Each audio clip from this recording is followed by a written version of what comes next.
This video did not end the way it was supposed to.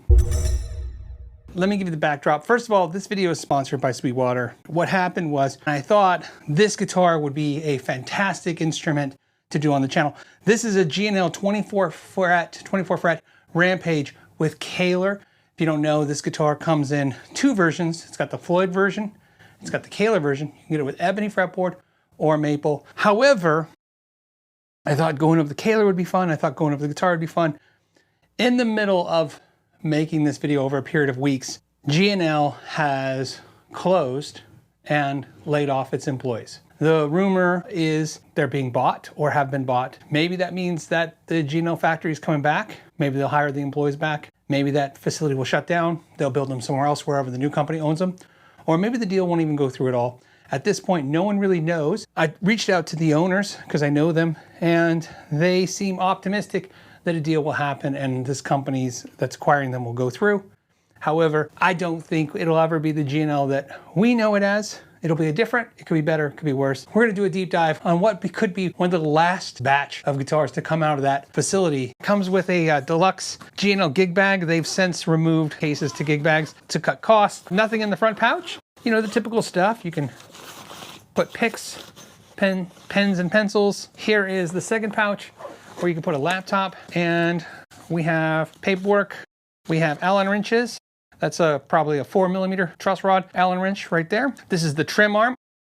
It gives you the spec sheet, specifications, their certificate, Phyllis Fender, Mrs. Leo Fender right there. And then here's your specifications. Alder body, ivory finish. It's got the Kaler 2320 Pro, 12-inch radius fretboard, the modern classic neck. That's my favorite G&L neck. 1 11/16 width nut. The bridge pickup is the G&L AW4470B. Come on, guys, come on. You call a guitar Rampage, but you're gonna call the pickup the A&W Root Beer 4470B. Well, okay, I kind of feel bad if I don't share with you. Look at that. Here's your inspection card, 55-point inspection. I have a very detailed video about the inspection process. We're going to cover these four sections, which is the majority of our 55-point inspection. Ideal inspection time frame for them to do that is how long? So the average, right? Because some you're going to have a Floyd Rose that's going to take, say, 14 minutes. Dreadnought that takes 8 minutes. So 10 is kind of the sweet spot where we really want everyone to be able to get through that guitar in that 10 minutes. And if they can't, that means it needs more service. That means it needs to see a Tech 3. So when a guitar needs more service, meaning it needs more time spent on it than we can do an inspection, it goes to a support tech. So that's the one step above inspection tech, and they can spend a little more time on that guitar. So now I think at this point, we understand a couple things. We understand what is making the 55-point inspection successful, and we also understand why it has limitations. There are some numbers you just can't get around. They're moving 1,000 guitars a day. Just to give you a scenario, imagine if the employees only made a 1% margin of error in their inspections. That's 10 guitars a day, 50 to 70 guitars a week, almost 3,500 guitars a year, and that's at 1%. So it just makes sense that you're going to see a guitar with defects that come through. It's not possible to be 100% perfect. This thing just screams 80s, 90s. Oh, little high friction knob there. That feels pretty cool. I don't remember what the weight they said this was now. Oh, it's light. It's 7.5 pounds. Nice neck carve right there. Beautiful neck. Oh, the tuning keys look great too. That's not good. That is not a good sound.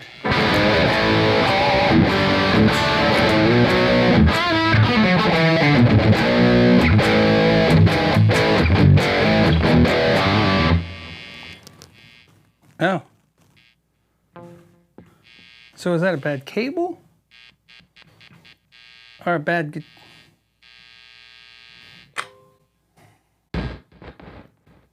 Nope, that's definitely the guitar. So it's missing a ground. See? It gets worse when I touch it. So I don't know what is not wired up correctly.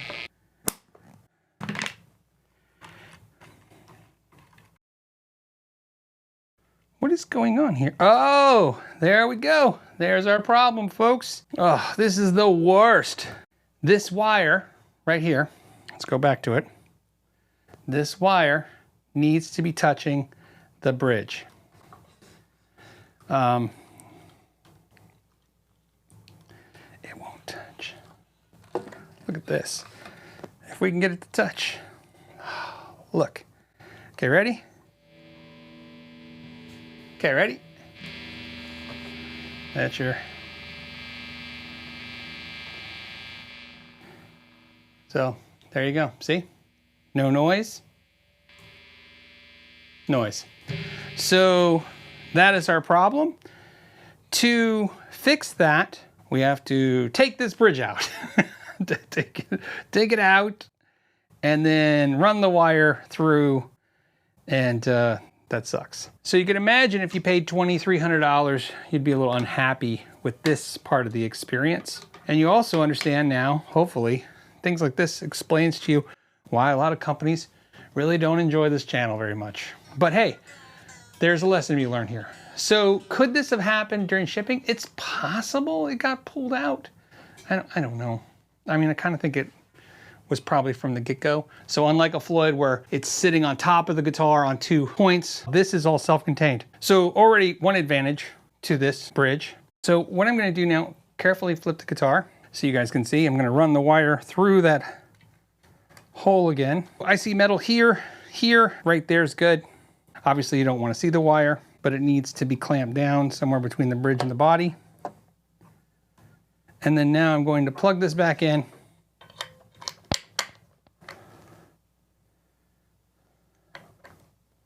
Turn the volume back on. For the 1 second I played the guitar, I really liked 2 things. The neck feel, and I thought the bridge felt great. If I recall, that's what I remember about Calipers was they have a, I don't know if spongier is the right word, but a softer, bouncier feel than a Floyd. Nice. The trim's great.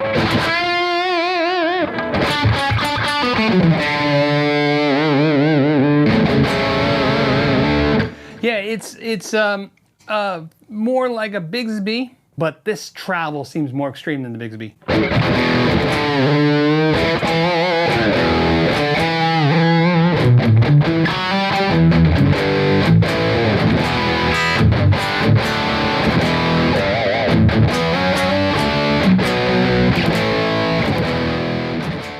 So before we get started checking the frets, I want to show you a bunch of stuff I see here that is interesting. You can see all of these scratch marks right here. See them? This is all sanding marks. So I don't know if it's because they sanded the frets and then they were, you know, just lightly scoring, scratching. You see all these little scratches. And there's actually, you can see in the wood, basically the material from the frets that got kind of pushed in. That's why the wood looks kind of dirty up close. These probably don't look that shiny to you, but they're actually polished. I mean, they could do a better detail polish, but I actually am not mad at this. It's fine. But this dirt pushed into the grain and these tooling marks that they left, that is not great. Especially on a guitar, like I said, it's heading towards, you know, the high end of $2,500. So that being said, let's go ahead and see if there's any high frets or any issues.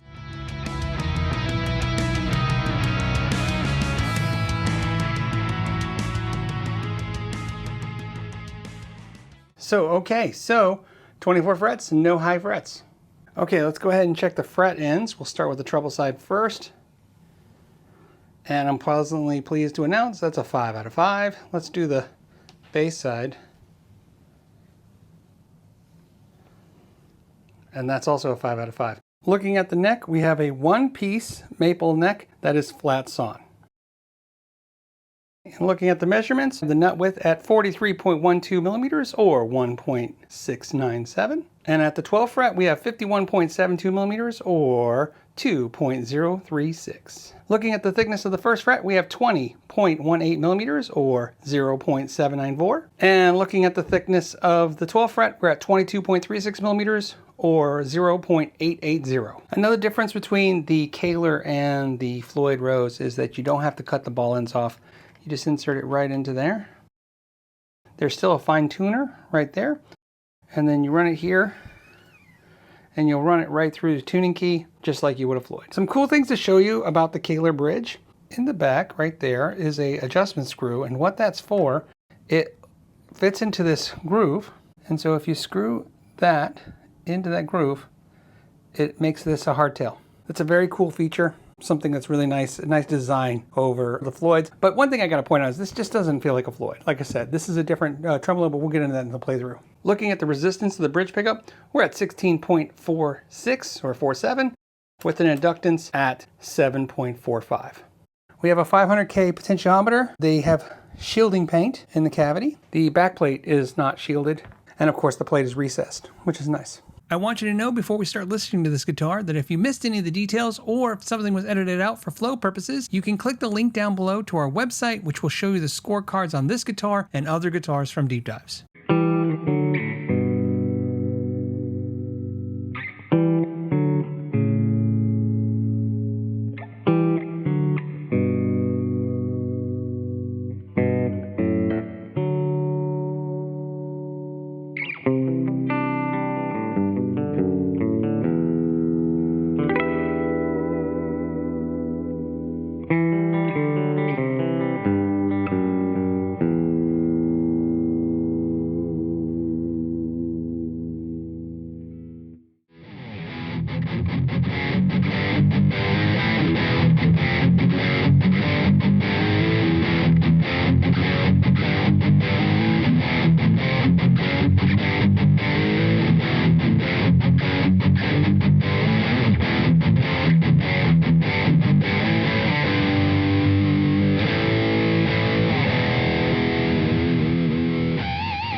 So let's go over the pros and cons. We'll start with the cons. Of course, it was the wire wasn't connected. Obviously, I think Sweetwater should have caught that. If I had purchased this guitar, my first course of action would be reach out to Sweetwater and let them know that there's a problem, just like you should do with any dealer. The next con is that tooling marks on the fretboard. I see that all the time on guitars that are $200. Don't see them very often on a $2,000 guitar. I was a little shocked by the price point. It's just even today's market where everything's expensive, I kind of thought this guitar was going to be in the high teens, not the mid 2000s. Kind of a con because it is expensive. So something to think about there. Okay, the pros. It sounds amazing.